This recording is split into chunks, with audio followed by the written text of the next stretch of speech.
Hey guys, welcome to another video with Matt Waters. We are heading down Kiowa Parkway Boulevard right now. We are heading to the ocean.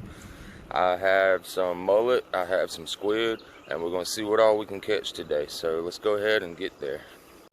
Alright guys, so in this video right here, I'm basically going to show you the best way to pick a great spot to go surf fishing in.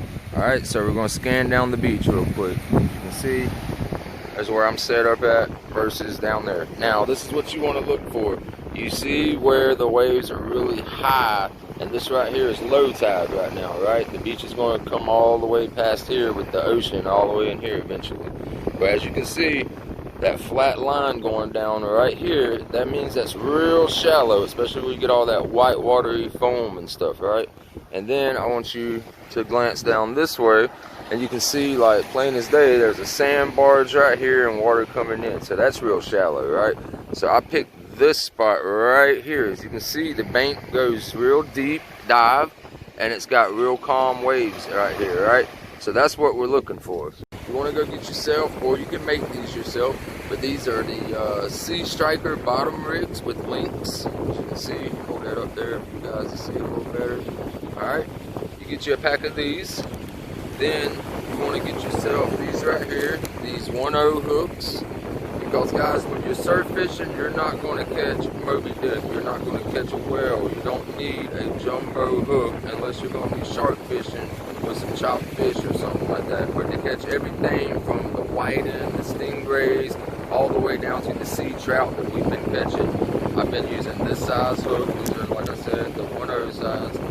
Alright guys, so that right there. And then you're going to need to get yourself some 3-ounce pyramid sinker weights, and you can buy those in bulk real cheap on eBay, Amazon, something like that. Get yourself some sinker weights. Here, I'll show you what they are. Got one right here for you to show you. Alright, so get yourself a 3-ounce pyramid sinker weight, guys. And for the bait today, I will be using this frozen squid. They're hitting the squid hard right now, guys. You can use anything you'd like, from squid to shrimp to catching your own bait out here, and then using cut bait or live bait. It doesn't matter. But use what you feel like using. But right now, they're really hitting the squid, so I'm going to go with the squid. Another tip for surf fishing on the beach is you're going to need to get yourself at least a 3-foot sand spike. You can make these yourself out of home. I actually have a video on YouTube on how to make these, so check that video out. Get yourself a sand spike.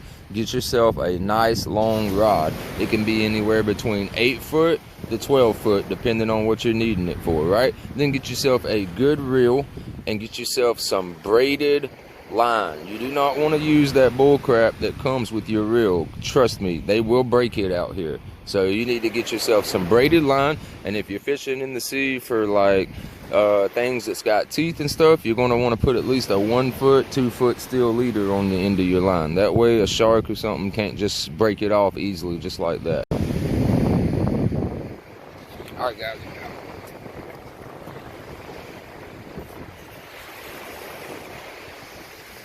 Alright, so one of the questions I always get when I'm surf fishing from local people or out of towners is, Matt, where do I need to cast my line? Way out there, or where? Where do I need to go? Alright, so the best way I'm going to be able to explain this is, you see that middle line right there that's forming across right here? You want to just throw just in that area, right where the wave is starting to form. From that wave to the bank is where all your feed fish are going to come trickling across down. When they come down the ocean, they're not way out there, they're running this shoreline. Well, the big fish out there, they're not stupid, they know that. So what they're going to do is they're going to chase and follow them into the shoreline, and what you're hoping is that they're going to chase down right around your line and you snag something along the way.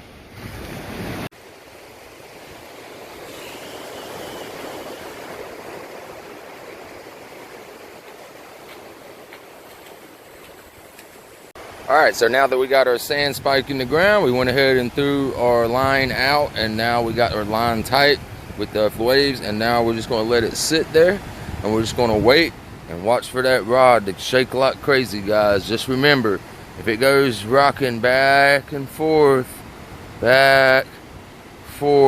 slowly like that, that's probably just a wave moving your stuff around, right? You want to look for that smack and shake.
Alright guys, so that's what was pulling on me just now. We got a huge stingray.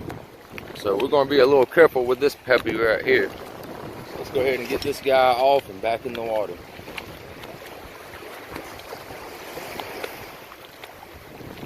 Alright buddy, bear with me here. Get you out.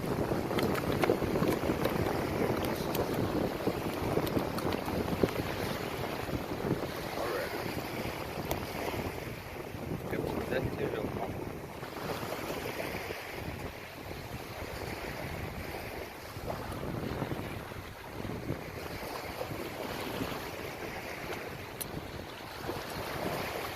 Alright, we got that guy off. Go ahead and get him flipped over. He's mad right now. Throw a little sand on there to dry them up real quick so you can pick them up better. Because they're a little slimy right when they first come off. So I just throw a little bit of sand right here.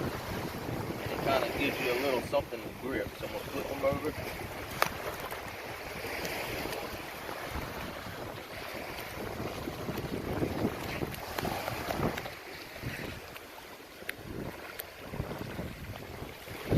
Alright, so now I'm going to get this guy back in the water.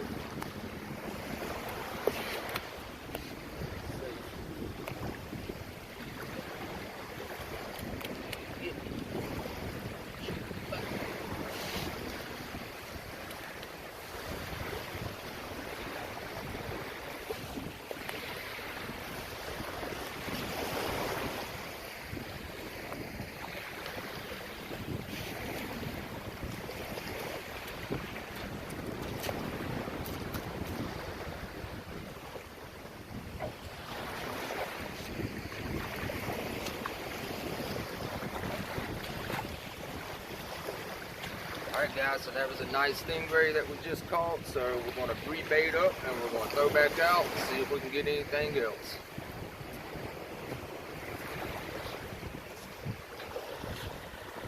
But if it's been about 20 to 25 minutes and you still haven't seen your rod going nuts and crazy, you might have lost your bait. So the waves are known for knocking bait off, but so are fish. Fish are smart, right? So every now and then you just need to go up to your rod and reel and check to make sure you still have your bait and do a recast. So that's what I'm going to do now, is I'm going to check. Also, while you're pulling in, you can also catch stuff that way on the reel back. So let's just go ahead and see what we got going right here, okay guys?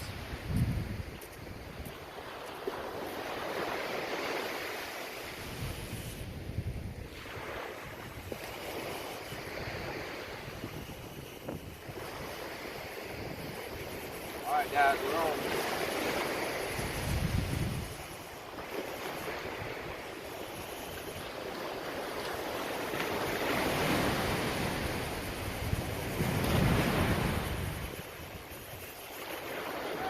We got a stingray.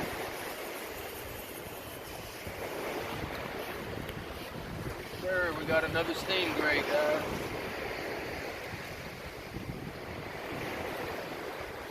This one looks pretty mean and mad.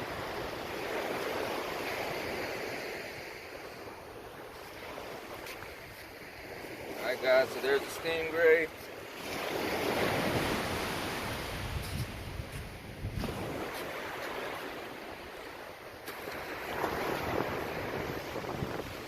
Alright guys, so there we go, is another stingray, and this one's really feisty. So let's go ahead and get this guy off the hook and back into the water.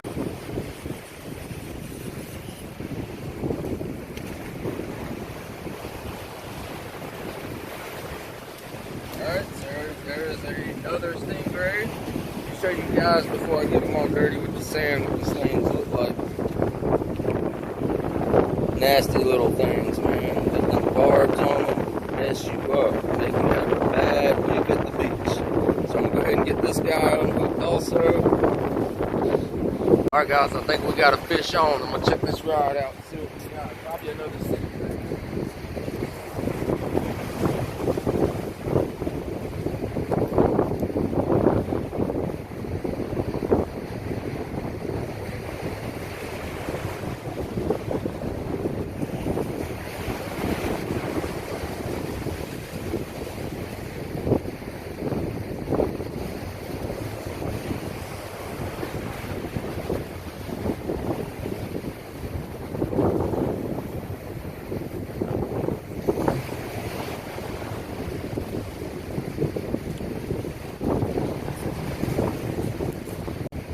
guys, as you can see, that's how easy it is to catch stingrays all day. It's like stingrays gone wild today, guys. So we're gonna go ahead and set this guy free and see what else we can catch. So there we go, we got our first spot of the day, but unfortunately this is not legal, so we're gonna be throwing this one back. So let's go ahead and get this guy off the hook. Now with spots, they do have sharp spikes, so you just want to put it against your chest, just like this right here. Take them down. And there you go. There's an awesome spot. See the black spot right there? Alright, so we're going to let this guy get back into the water.